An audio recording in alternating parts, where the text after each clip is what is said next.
یہ بھی ایک اپنے آپ میں عجیب سی بات ہے، کیونکہ ہم شروع سے جانتے ہیں کہ جو ہماری افواج پاکستان ہیں، ان کے جو سربراہان ہیں، ان کا جو مختلف معاملات ہے اس میں ایک دخل اندازی رہی ہے، سیاست کرتے رہے، باقاعدہ کھل کے ڈائریکٹلی بھی حکومت کرتے رہے ہیں. تو اس کے بعد میڈیا پر آ کر آپ اس طرح سے کہہ دیتے ہیں کہ جی ہمیں تو کوئی دلچسپی نہیں ہے ان چیزوں سے، تو وہ پھر بعد میں سب کو پتہ ہوتا ہے کہ وہ دلچسپیاں اکثر کیا ہوتی ہیں، اور ان کے جو ہرکارے ہیں وہ خود آ کے میڈیا میں بتا رہے ہوتے ہیں کہ اب تو انہوں نے یہ کہہ دیا، اب تو انہوں نے وہ کہہ دیا. تو اس کے علاوہ جی ایک اور جو اہم بات ہے کہ جو آرمی چیف نے کہی، اس پہ بھی بڑا ریاکشن آیا ہے کہ ملک آگے بڑھ رہا ہے، ترقی کر رہا ہے. تو اگر پچھلے ایک ہفتے کی ہی چند خبریں اٹھا لیں جو خود حکومت کے اپنے ذرائع اور مختلف اداروں کے توسط سے آتی ہیں، تو اسی سے آپ کو اندازہ ہو جائے گا کہ ملک کتنی ترقی کر رہا ہے.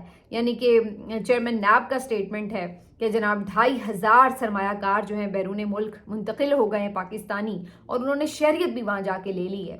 اتنے لوگ بیزار ہیں، اور ہم کہہ رہے ہیں کہ سرمایہ آنا تو دور کی بات، جو ہے سرمایہ وہ بھی باہر منتقل ہو رہا ہے، اور ہم کہہ رہے ہیں کہ ملک ترقی کر رہا ہے. ابھی آپ شوگر ملز کا اور باقی یہ جو ٹیکسٹائل ملز ہے، ان کے اعداد و شمار دیکھیں، تیزی سے بند ہو رہے ہیں، لیکن ہم کہہ رہے ہیں کہ ملک تو ترقی کر رہا ہے. اگر ہم مہنگائی کے اعداد و شمار دیکھیں، آج سے 2-3 سال پہلے کیا صورتحال تھی اور آج کیا صورتحال ہے، ڈبل سے زیادہ مہنگائی کا فگر کراس ہو چکا ہے، لیکن ہم کہہ رہے ہیں کہ ملک تو ترقی کر رہا ہے. آپ کی ورلڈ بینک کی رپورٹ ہے کہ آپ کے کروڑوں افراد جو ہیں وہ پچھلے 1-2 سالوں کے اندر خط غربت سے نیچے چلے گئے ہیں، لیکن ہم کہہ رہے ہیں کہ ملک ترقی کر رہا ہے. تو نہ جانے کس ملک کی بات کر رہے ہیں آرمی چیف صاحب جو کہ ترقی کر رہا ہے، کیونکہ ہمیں پاکستان تو کہیں سے ترقی کرتا نظر نہیں آ رہا. معذرت کے ساتھ ہمیں تو بظاہر یہ نظر آ رہا ہے کہ پاکستان میں نہ تو کوئی 1 روپے کی انویسٹمنٹ آئی ہے، نہ ہمیں نظر آ رہا ہے کہ پاکستان میں کوئی معیشت بہتر ہو رہی ہے، کوئی گروتھ ہوئی ہے. آپ کی گروتھ دیکھ لیں، جب عمران خان صاحب کا دور تھا 6% پہ گروتھ تھی، جو کہ اس کے بعد مسلسل 3 سال ہو گئے ہیں یا تو منفی میں رہی یا پھر 2% یا پھر تقریباً 0%. تو یہ آپ کی گروتھ چل رہی ہے. تو نہ جانے کس ترقی کی بات کر رہے ہیں آرمی چیف صاحب. تو بہرحال اب تنقید تو ہو رہی ہے، جب آپ کو ریاکشن دیتے ہیں تو اس پہ بہت سے لوگ تنقید بھی کرتے ہیں. سوشل میڈیا پہ تو خیر پھر بہت زیادہ ایک باقاعدہ ٹرولنگ شروع ہو جاتی ہے اور وہ سب چیزیں، تو وہ ایک سلسلہ شروع ہو گیا. لیکن بہرحال اس موقع کے اوپر عمران خان صاحب نے ایک نیا مزاحی داغ دیا اور انہوں نے ایک تیسرا خط بھی لکھ دیا. اب عمران خان صاحب کا جو تیسرا خط تھا وہ بھی عین موقع پر آیا ہے، تو اسی سے آپ اندازہ لگا لیں کہ یہ خط جو ہے وہ اپنے آپ میں کیا لکھا ہوا ہے، کیا رکھے ہوا ہے. اب یہ تیسرا خط جو ہے اس کے کل ہی مندرجات تھوڑے میڈیا پر آ گئے تھے، اور آج اس کو زیادہ بہتر انداز سے ان کے آفیشیل اکاؤنٹ سے ٹویٹ بھی کر دیا گیا، جس میں یہ زیادہ تفصیلی خط ہے جو پچھلے 2 خطوط سے اگر کمپیئر کریں آپ. اور اس میں انہوں نے 5 نکات بنیادی طور پر ایکسپلین کیے ہیں. سب سے پہلے تو عمران خان صاحب نے یہ بات واضح کی ہے کہ جناب آرمی چیف صاحب، میں پہلے تو یہ واضح کر دوں کہ میں کوئی ڈیل نہیں کرنا چاہتا اور نہ میں اپنی پارٹی کے لیے کوئی رعایت چاہتا ہوں. مجھے اپنے لیے یا اپنی پارٹی کے لیے کچھ بھی نہیں چاہیے. میں جو آپ کو خطوط پہلے بھی لکھ رہا ہوں، آج بھی لکھ رہا ہوں، تو اس کی وجہ یہ ہے کہ میں ایک محب وطن پاکستانی ہوں، ایک سابق وزیر اعظم ہوں، اور میں ایک محب وطن پاکستانی ہونے کی حیثیت سے یہ سمجھتا ہوں کہ جو پاکستان ہے اس کے جو حالات ہیں اس کی وجہ سے میں فکر مند ہوں. اس لیے میں بار بار آپ کو یہ خطوط لکھ رہا ہوں جو پاکستان کے مسائل ہیں ان کی نشاندہی کر رہا ہوں، اور یہ بھی بتا رہا ہوں کہ اس میں آرمی کا اور آرمی چیف کا بحیثیت ادارہ کیا کردار ہو سکتا ہے، ہونا چاہیے. اور اس میں اس لیے بھی یہ لکھ رہا ہوں کیونکہ جو ملک کے اس وقت حالات ہیں، دہشت گردی ہے اور فوج جنگ لڑ رہی ہے، لیکن عوام اور فوج کے درمیان ایک خلیج ہے جس کا حائل ہونا بہت نیک شگون نہیں ہے پاکستان کے لیے. یہ پاکستان کی کمزوری کی علامت ہے.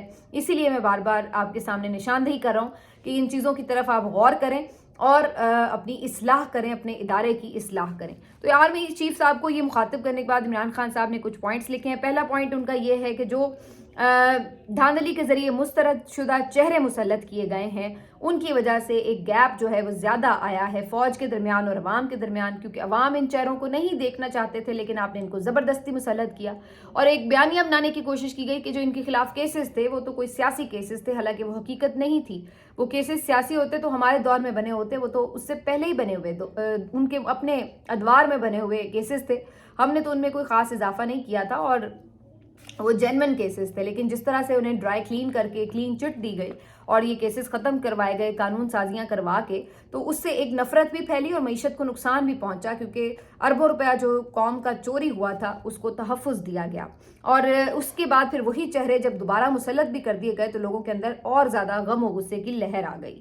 پھر دوسرا پوائنٹ عمران خان صاحب لکھتے ہیں کہ جمہوریت کا خاتمہ، کہ ملک میں جمہوریت کا بالکل خاتمہ ہو چکا ہے۔ جمہوریت بیسکلی اخلاقی جواز کی بنیاد پر کی جاتی ہے، لیکن جس طرح سے الیکشن چرایا گیا، فارم 45 کو دھاندلے کر کے 47 جاری کیے گئے، اور پھر جس طرح ہزاروں ووٹوں کی لیڈ سے جیتے ہوئے لوگوں کو ہروایا گیا، اس سب نے جو ایک لیجٹمیسی ہوتی ہے ایک سسٹم کی، اس کو بالکل زیرو کر کے رکھ دیا۔ اور پھر اس کے بعد پہ در پہ جس طرح کی چیزیں ہوئی ہیں، اس سے آپ اندازہ لگا لیں کہ جو ایک پوری ریاست ہے اس میں جمہوریت اب کہیں اپنا وجود نہیں رکھتی۔ عمران خان صاحب پھر اس میں پورا جو یہ الیکشن چوری ہوا ہے اس کا پورا ایکسپلین بھی کرتے ہیں معاملہ اس پوائنٹ کے اوپر۔ پھر اس کے بعد تیسرے پوائنٹ میں عمران خان صاحب کہتے ہیں ترجیحات کی غلط سمت۔ اس میں عمران خان صاحب کہتے ہیں کہ سارے ملک جو ہیں دنیا میں وہ آگے کی طرف بڑھتے ہیں، لیکن ہم نے ایسا لگتا ہے کہ پیچھے کی طرف جانے کا تہیہ کیا ہوا ہے، ہم ہر چیز میں پیچھے جا رہے ہیں۔ اور پھر اس میں یہاں پر عمران خان صاحب مختلف جو فیکٹرز ہیں جو معیشت سے جڑے ہوئے ہیں اس کے حوالے سے بھی بات کر رہے ہیں، برین ڈرین کی بات کر رہے ہیں کہ کس طرح ہنرمند افراد پاکستان کو چھوڑ کر باہر کے ملک جا رہے ہیں، اور کس طرح لوگوں کی مایوسی میں اضافہ ہو رہا ہے۔ اور یہ سب کچھ اس دور میں ہو رہا ہے کہ جہاں پر ہماری کوئی پرائرٹیز ہی نہیں ہے، کسی طرف دھیان ہی نہیں ہے کہ ملک کے ساتھ ہو کیا رہا ہے۔ پھر عمران خان صاحب ایک اور پوائنٹ میں لکھتے ہیں کہ ہنرمند پاکستانی اور جو یہ مختلف سرمایہ دار ہیں یہ جا رہے ہیں، اس میں عمران خان صاحب نے پھر پورا ڈیٹا بھی ساتھ میں شیئر کیا ہوا ہے کہ پاکستان میں تقریباً 17 لاکھ افراد جو ہے وہ پچھلے ایک سال کے اندر چلے گئے ہیں۔ اس کے بعد عمران خان صاحب آخری پوائنٹ لکھتے ہیں انسانی حقوق کی پامالیاں، اور اس میں عمران خان صاحب پھر 9 مئی اور 26 نومبر کے واقعات کا بھی ذکر کر رہے ہیں کہ جس طرح کارکنوں کے اوپر ظلم کیا گیا، قتل کیا گیا، پھر 20,000 کارکنوں کو گرفتار کیا گیا، لوگوں کے گھر جو ہیں وہ توڑے گئے، کاروبار مسمار کیے گئے، ان کے چادر چار دیواری کے تقدس پامال کیے گئے، ان کی خواتین کی تذلیل کی گئی، ان کے بچوں کو ہراساں کیا گیا، یہ سب ہوا، اور انسانی حقوق کی بدترین پامالیاں ہوئیں، صحافیوں کے اوپر ٹارچر کیے گئے، جو کچھ بھی ہوا، یہ ساری چیزوں کو پھر عمران خان صاحب نے اس پوائنٹ پر جو ہے وہ ایکسپلین کیا۔ اور ان ساری چیزوں کو ایکسپلین کرتے ہوئے عمران خان صاحب یہ مسلسل بتاتے ہیں کہ کس طرح سے فوج اور اس کی ایجنسیاں جو ہیں وہ ان تمام کاموں میں ملوث رہی ہیں۔ اور اس کے بعد پھر آخر میں ایک دفعہ پھر عمران خان صاحب یہ کہتے ہیں کہ بیسکلی ہونا چاہیے کہ غلطیوں سے سبق سیکھا جائے، لیکن ایسا لگ رہا ہے کہ ہم مزید غلطیاں دہرا رہے ہیں۔ اور عمران خان صاحب پھر سے یہ توجہ دلاتے ہیں کہ آئینی کردار جو فوج کا ہے اس میں اسے واپس جانا چاہیے، اور غلطیوں کا ادراک کرتے ہوئے اپنی اصلاح کی طرف مائل ہونا چاہیے۔ تو یہ سارا عمران خان صاحب کا خط ہے جو ایک دفعہ پھر انہوں نے پوری ڈیٹیل کے ساتھ ایکسپلین کیا ہے۔ مزے کی بات یہ ہے کہ اس خط کے بعد الیکشن کمیشن آف پاکستان کی طرف سے ایک ریاکشن آیا، اور الیکشن کمیشن کہتا ہے کہ جی سیاسی بیان ٹوٹل، کہ جناب یہ جو آپ خط لکھ رہے ہیں یہ اس وقت کی باتیں ہیں کہ جب آپ اور تمام ادارے سیم پیج پر تھے اور آپ کی سہولت کاری ہو رہی تھی، ہم تو نہ اس وقت آپ کے سہولت کار تھے نہ آج سہولت کار ہیں، اور یہ وہ تو جو عمران خان صاحب نے بیسکلی دھاندلی والا اور یہ پورا جو ایک سسٹمیٹک طریقے سے ریگ کیا گیا الیکشن اس کا جو ذکر کیا ہے، اس میں ظاہر الیکشن کمیشن کی کارستانیاں ساری عیاں ہوئی ہیں، تو وہ بڑی چبھی ہیں، ظاہری سی بات ہے۔ تو الیکشن کمیشن نے اس کے اوپر اپنا یہ ریاکشن دیا ہے جناب کہ جی یہ وہ تانے بازی، مطلب آپ اندازہ لگائیں کہ ہمارے ملک کے اداروں کا حال کیا ہو گیا ہے کہ باقاعدہ آ کر سیاسی بیان بازیاں اور سیاسی تانے بازیاں ہو رہی ہیں، اندازہ لگائیے آپ، یہ صورتحال ہے۔ یہ جو پتن کی بھی پچھلے دنوں رپورٹ آئی تھی نا، اس کے اوپر بھی الیکشن کمیشن نے اس قسم کی پریس ریلیز جاری کی ہوئی ہے کہ جناب ہم تو بڑا اچھا الیکشن کروا چکے ہیں، اور اگر کسی کو اعتراض ہے تو ہمیں چیلنج کرے، اور یہ اور وہ۔ اور اللہ کے بندو، تم لوگوں کو شرم آنی چاہیے ایسی بات کرتے ہوئے۔ دنیا کا تاریخ کا متنازع ترین تم لوگوں نے الیکشن کیا، اور باقاعدہ اس میں جرم کرتے ہوئے اس کو آپ لوگوں نے لوٹا الیکشن کو، اور اس کے بعد آپ لوگ پھر بھی اس طرح کی سٹیٹمنٹ دیکھے ہوئے تھے، شرم بھی نہیں آتی آپ لوگوں کو۔ اس کے بعد ٹریبونلز میں آپ نے جا کے سارے جو ہے وہ بندے چینج کروا کے، اور یہ آپ دکھا رہے ہیں کہ جناب ہم کسی کو کھولنے بھی نہیں دیں گے، اور جس طریقے سے آپ لوگوں نے سسٹمیٹک ریگنگ کر کے مسترد کیے 17 لاکھ ووٹ، تو مطلب تھوڑی سی انسان میں شرم ہونی چاہیے، لیکن یہ ان لوگوں کا حال ہے۔ بہرحال یہ ان کی جی آگے سے ریلیز آ رہی ہے اور سیاسی بیان بازیاں کرتے ہیں یہ ہمارے ادارے، وہ ادارے جن کو انڈیپینڈنٹ ہونا چاہیے، وہ ادارے جن کو غیر جانبدار ہونا چاہیے، باقاعدہ ایک سیاسی جماعت کے ساتھ دشمنی پر اترے ہوئے ہیں. یعنی کسی کا کوئی الیکشن کیسے بھی ہو رہا ہے، کوئی الیکشن کمیشن کو اس سے تکلیف نہیں ہے، لیکن پی ٹی آئی کا الیکشن کیسا ہوا انٹرا پارٹی، اس کی ان کو ابھی تک شدید تکلیف ہے. ابھی تک ان کو بلے کا نشان واپس کرنے کے لیے تیار نہیں ہے. یہ اس کا کردار ہے. ایک الیکشن یہ ٹھیک سے کروا نہیں سکا الیکشن کمیشن آف پاکستان. پیسے اتنے کھا جاتے ہیں یہ لوگ، اور حقیقت یہ ہے کہ نہ کبھی بلدیاتی انتخابات ٹائم سے ہوئے ہیں، نہ کبھی یہ تو ابھی جو عام انتخابات ہیں وہ تک ٹائم سے نہیں ہوئے، اور ہوئے جس طرح کے وہ ساری دنیا کو پتہ ہے. ساری دنیا تھو تھو کر رہی ہے آپ کے انتخابات پر. یہ آپ کا حال ہے اور باتیں کروا لو جتنی مرضی ان سے. بہرحال یہ ساری جی الیکشن کمیشن کی تکلیف جو ہے وہ سامنے آ چکی ہے. اور اس کے بعد اب صحافی جو ہیں آج وہ بھی بڑھ چڑھ کر بولے ہیں، اس لیے کہ صحافیوں کے خلاف جو پیکا ایکٹ لایا گیا ہے اس کے اوپر آج ایک بلکہ 2-3 دن سے یہ چل رہی ہے کانفرنس، اور پی ایف یو جے کے زیر اہتمام یہ چل رہی تھی. اور اس کانفرنس میں مختلف جو جید صحافی ہیں انہوں نے خطاب بھی کیا، اور اس کے ساتھ ساتھ یہاں پر جو مختلف سیاسی رہنما ہیں وہ بھی شریک ہوئے. مولانا فضل الرحمان صاحب کا آج اہم خطاب تھا. انہوں نے کہا کہ وہ صحافیوں کے ساتھ کھڑے ہیں. جمہوریت ختم ہو چکی ہے بالکل ملک سے، اور پارلیمنٹ کا وجود بھی بالکل ختم ہو کے رہ گیا ہے. اسی طریقے سے جو محمود خان اچکزئی صاحب ہیں ان کی طرف سے بھی یہ سٹیٹمنٹ آیا کہ جناب بالکل اگر میں ان کا ساتھ دوں دوبارہ تو آپ کے اوپر میرا قتل بھی معاف ہے. انہوں نے اس حد تک آ کے بات کی. اسد کیسر صاحب نے خطاب کیا، انہوں نے بھی اس کے اوپر بات کی. حامد میر صاحب نے بڑا دلچسپ خطاب کیا. انہوں نے کہا کہ ملک میں غیر اعلانیہ نہیں بلکہ اعلانیہ مارشل لاء نافذ ہو چکا ہے، اور اس موقع کے اوپر پھر مارشل لاء نامنظور کے نعرے بھی کافی لگے.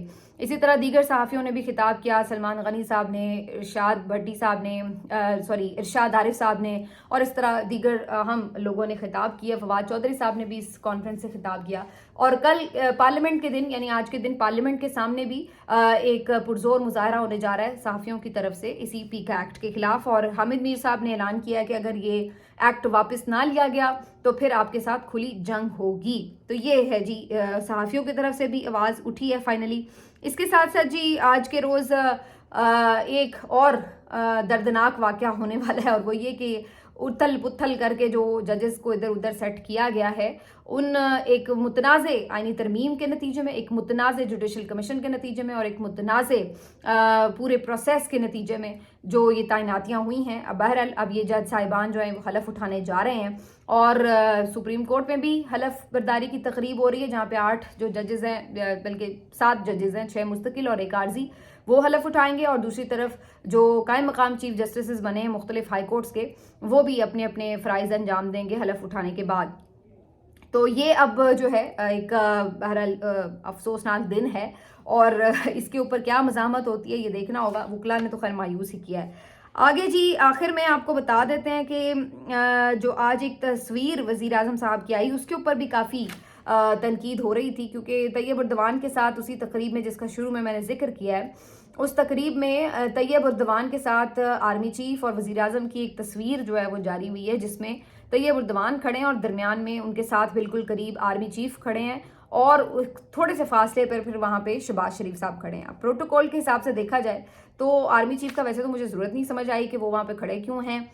سربراہان مل رہے ہیں 2 ملکوں کے، تو آرمی چیف کا کیا کام ہے؟ کیا ترکی کے بھی آرمی چیف آئے ہوئے تھے؟ یہ نہیں مجھے پتا. لیکن بہرحال چلیے، چونکہ اب ہم ہر کام میں ہوتے ہیں تو آرمی چیف وہاں پہ بھی نظر آ رہے ہیں. اب آ ہی رہے ہیں نظر تو کم از کم شہباز شریف صاحب کو آپ ان کے ساتھ کھڑے ہو لینے دیں. جو مہمان ہیں وہ سینٹر میں آ جائیں. لیکن اس میں بھی ایک عجیب سی بات لگ رہی ہے. ایسے لگ رہا ہے کہ جو شہباز شریف صاحب ہیں وہ ان کی حیثیت کو کم نظر آ رہی ہے اس تصویر میں، کہ جو ہاتھ باندھ کے بڑے ڈرے سہمے جھکے ہوئے سے بالکل ایک سائڈ پہ کھڑے ہیں، اور آرمی چیف صاحب جو ہے وہ فل کانفیڈنس کے ساتھ جو ہے وہ اردوان صاحب کے ساتھ کھڑے ہوئے ہیں.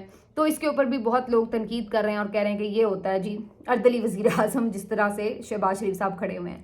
تو ہم ہر روز اس طرح کے اب دیکھنے کے عادی ہو گئے ہیں منظر.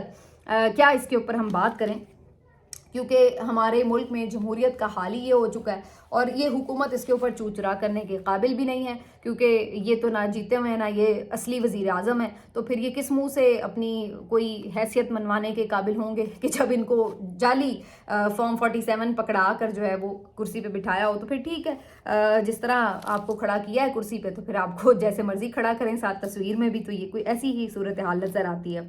بہرحال یہ ساری جی آج کی اہم خبریں، لیکن اب آگے جو یہ ہفتہ ہے کافی امپورٹنٹ ہے، کیونکہ اس میں ظاہر ہے کچھ ہلچل ہے بیرونی حوالوں سے بھی، اور اس کے ساتھ ساتھ اب ظاہر ہے جو صحافی ہیں وہ اپنا احتجاج کر رہے ہیں، وکلا نے بھی کچھ شور شار مچایا ہوا ہے، تو دیکھتے ہیں اب یہ حلف برداری کے بعد کس طرح سے اپنا احتجاج ریکارڈ کراتے بھی ہیں یا نہیں۔ ملتے ہیں آپ سے اگلے ویلاگ میں، اپنا خیال رکھیے، اللہ حافظ۔